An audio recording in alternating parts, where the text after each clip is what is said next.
Assalamualaikum warahmatullahi wabarakatuh.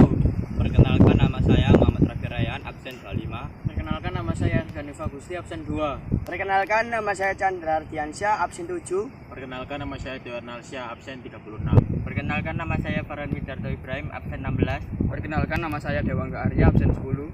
Perkenalkan, nama saya Muhammad Khalil Haki, absen 24.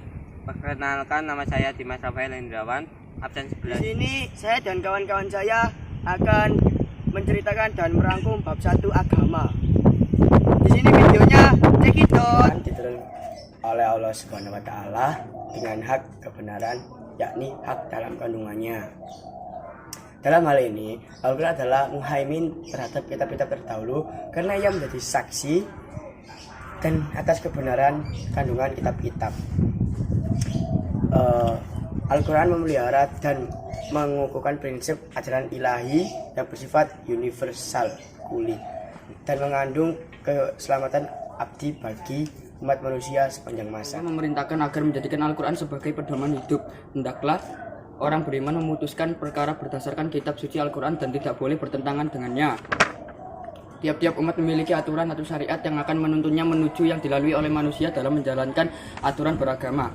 Allah Subhanahu wa taala telah menjadikan syariat Nabi Muhammad SAW sebagai penyempurnaan syariat para nabi, menghendaki serta membatalkan syariat sebelumnya. Untuk berlomba-lomba dengan sungguh-sungguh dan berbuat kebaikan dan menghindari perdebatan yang tidak perlu hingga menghabiskan waktu yang sia-sia bagi yang taat dan memperoleh pahala, sedangkan siksa bagi seorang yang durhaka.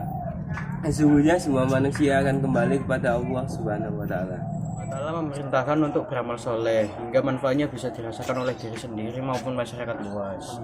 Setiap amal akan dilihat oleh Allah Subhanahu wa taala, Rasulullah dan mukminin di akhirat kelak. Setiap manusia akan kembali ke kampung akhirat dan menerima balasan amal perbuatannya. Kerja dalam bahasa Arab disebut dengan amala, ya malu, dan yang seakar dengan kata tersebut. Amal soleh yaitu pekerjaan yang membawa kebaikan, baik bagi pelakunya maupun orang lain. Muslim, etos kerja bukan hanya bertujuan memenuhi kebutuhan hidup duniawi, tetapi tujuan mulia yakin beribadah kepada Allah SWT, meraih ridho Allah SWT. Bekerja dalam Islam bukan hanya untuk memenuhi kebutuhan jasmani, tetapi untuk menghambakan diri kepada Allah SWT.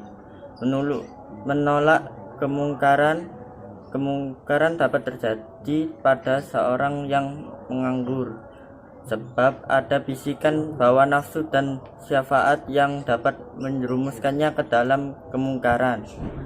Kepentingan amal sosial, Islam mengajarkan umatnya untuk beramal sosial, untuk bersedekah sesuai kemampuan yang dimilikinya. Nafkah keluarga, seorang suami sebagai kepala keluarga berkewajiban memberi nafkah lahir dan batin. 1. Membuat skala prioritas dari semua pekerjaan yang mendesak untuk segera diselesaikan. 2. Meningkatkan semangat pengetahuan dan keterampilan yang menunjang ke pekerjaan. Saling memberi motivasi kepada rekan kerja agar terjadi komitmen untuk maju dan sukses bersama-sama. 4. Menciptakan suasana kerja yang nyaman dengan saling menjaga perasaan rekan kerja. 5. Melibatkan teknologi canggih dalam proses pekerjaan. Beroleh dari perilaku kerja keras atau itu kerja. 1. Terbiasa menghargai hasil yang sudah diraih. 2. Menjaga martabat diri sendiri. 3. Wujud pengabdian kepada Allah Subhanahu wa taala. 4. Melatih sifat tambah sabar dan